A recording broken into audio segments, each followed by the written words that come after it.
Apa itu validasi instrumen penelitian? Pertama, definisi validasi. Validasi adalah pengujian kebenaran dan ketetapan alat ukur dalam penelitian, sebagaimana dikemukakan oleh Azure. Hal ini memastikan instrumen melakukan tugasnya dengan benar. Kedua, relevansi data. Validasi memastikan data yang dikumpulkan relevan dan akurat untuk analisis lebih lanjut. Tanpa validasi, hasil penelitian bisa menyesatkan. Ketiga, instrumen yang valid. Instrumen yang valid berarti mampu mengukur apa yang seharusnya diukur, sesuai dengan pandangan Cooper and Schindler. Ini menjamin relevansi pengukuran. Mengapa validasi instrumen penting? Pertama, menjamin kepercayaan. Validasi memastikan hasil penelitian sah dan dapat dipercaya, menjadi fondasi kredibilitas ilmiah. Yang kedua, mengurangi bias. Proses ini mengurangi risiko kesalahan dan bias data, meningkatkan objektivitas temuan. Ketiga, kesesuaian tujuan. Validasi memastikan instrumen berfungsi sesuai tujuan pengukuran, menghindari penyimpanan dalam pengumpulan data. Contohnya, kuesioner yang valid mampu mengungkap variabel yang diteliti secara tepat, tidak melenceng dari fokus riset. Jenis-jenis validitas instrumen penelitian kuantitatif. Yang pertama, validitas muka.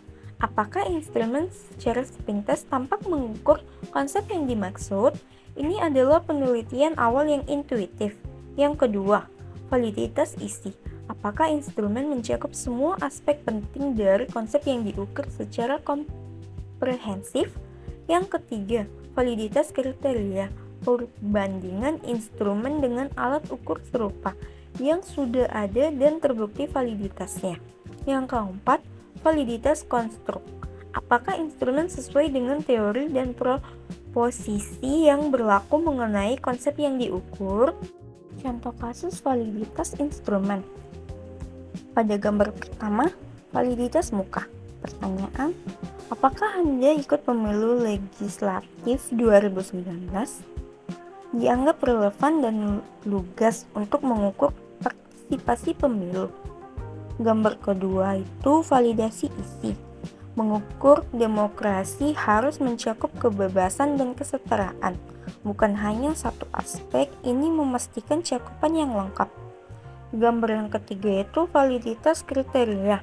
Membagikan instrumen demokrasi kita dengan indeks resmi seperti ID, Bappenas untuk melihat korelasi.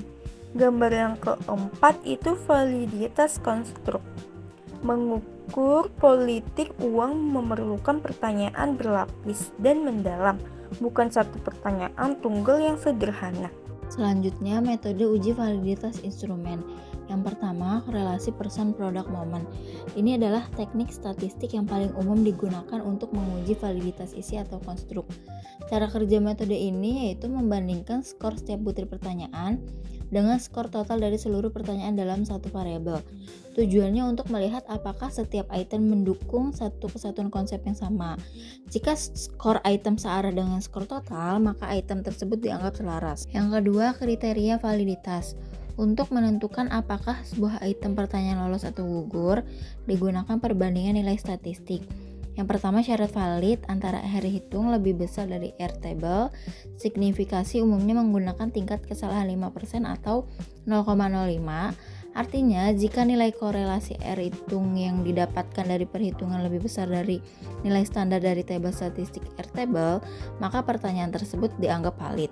Jika lebih kecil, pertanyaan tersebut harus diperbaiki atau dibuang. Yang ketiga, penggunaan software statistik.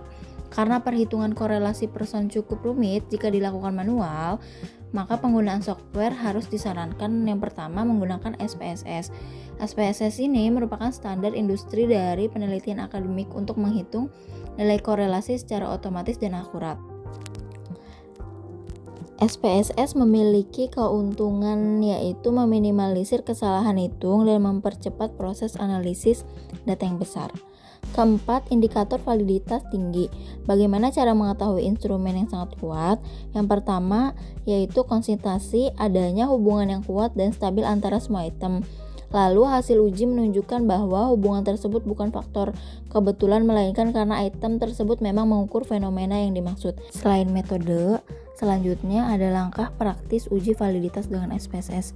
Yang pertama, hitung skor total atau persiapan data. Sebelum masuk ke menu uji, harus menjumlahkan skor dari seluruh item pertanyaan untuk setiap responden.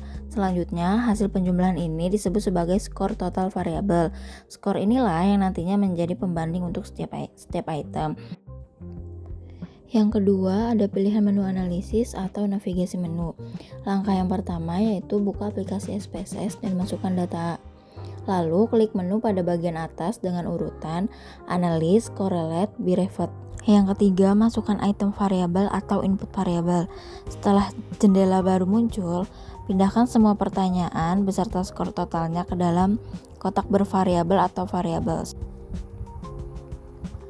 Yang keempat, pilih uji statistik atau pengaturan statistik. Pada bagian correlation coefficient, pastikan opsi persen sudah dicentang. Lalu pada bagian test of significance, pilih two-tailed. Yang terakhir, klik OK untuk menjalankan perintah. Yang kelima, lihat hasil atau interpretasi hasil. Setelah muncul jendela output, fokuslah pada kolom atau baris yang menghubungkan item dengan skor total. Cara menentukannya yaitu yang pertama, nilai persen korelasi ini adalah nilai R hitung. Yang kedua, kriteria kelayakan item dianggap valid dan layak digunakan jika nilai R hitung lebih besar dari R table. Yang ketiga, selain membandingkan dengan R table, pastikan nilai sig atau tail lebih kecil dari 0,05. Setelah pembahasan di atas, validasi instrumen memiliki kesimpulan. Secara sederhananya, yaitu validasi instrumen adalah proses memastikan alat ukur penelitian benar-benar akurat sebelum digunakan. Validasi instrumen juga memiliki 4 alasan utama. Yang pertama adalah membangun kepercayaan. Artinya, jika data yang digunakan tepat dan bisa dipercaya, ini adalah awal pondasi penelitian yang kuat. Yang kedua, memberikan dampak nyata. Penelitian yang diawali dengan validasi yang benar akan memberikan kontribusi yang nyata dan bermanfaat bagi bidang ilmu tersebut. Yang ketiga, hasil akurat. Artinya, validasi memastikan temuan penelitian tidak meleset, bermakna, dan memberikan wawasan yang benar-benar berguna. Yang terakhir, kewajiban peneliti. Melakukan uji validitas bukan sekedar pilihan, tetapi kewajiban setiap peneliti untuk menjaga kualitas dan relevansi riset mereka.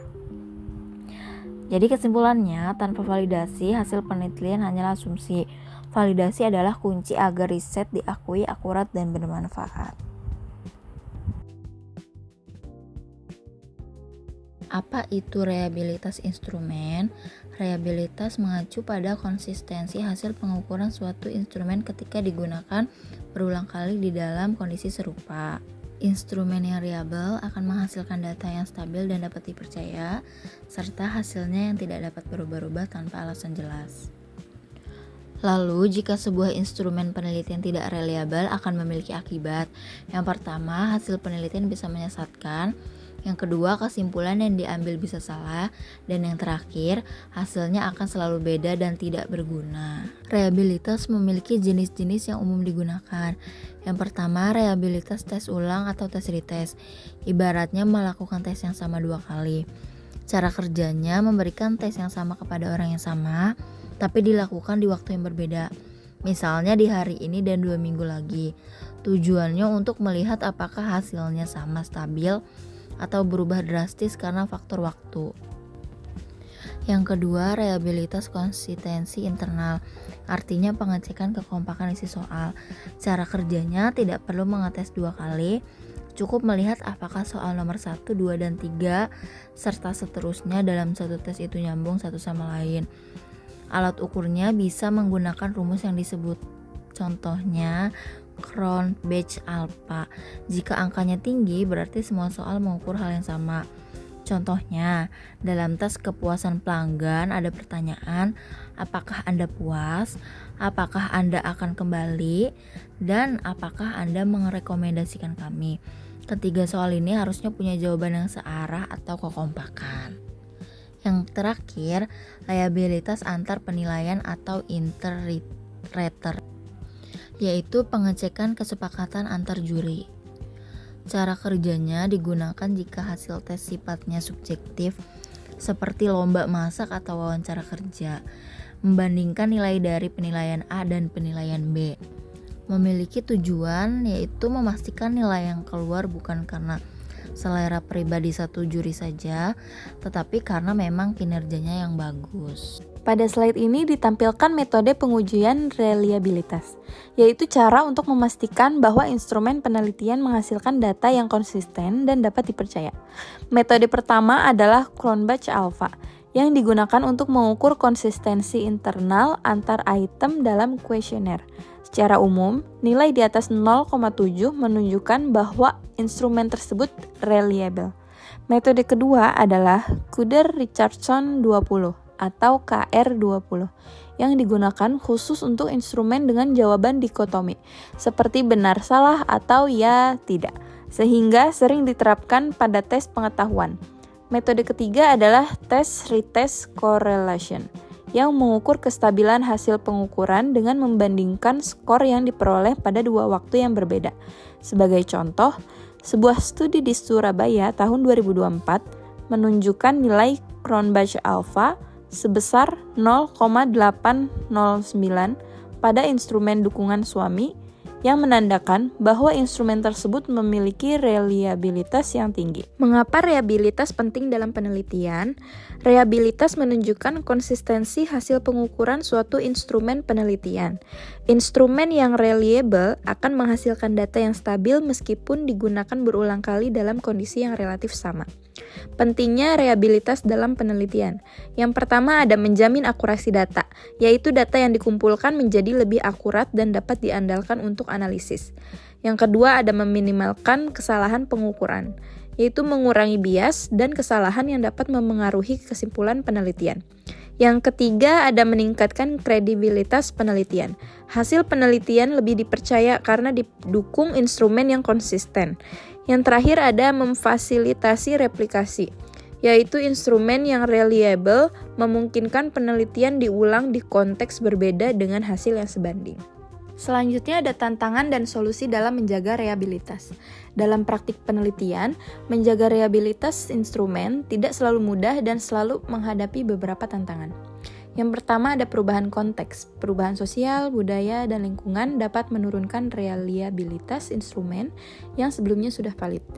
Yang kedua ada uji ulang berkala. Instrumen perlu diuji ulang secara berkala untuk memastikan konsistensi hasil pengukuran tetap terjaga. Yang terakhir ada pelatihan pengumpul data. Pelatihan diperlukan agar proses pengumpulan data dilakukan secara seragam dan konsisten. Ada tambahan yaitu studi pustaka tahun 2024 menekankan pentingnya pengujian ulang instrumen secara rutin agar tetap relevan terhadap perubahan lingkungan penelitian.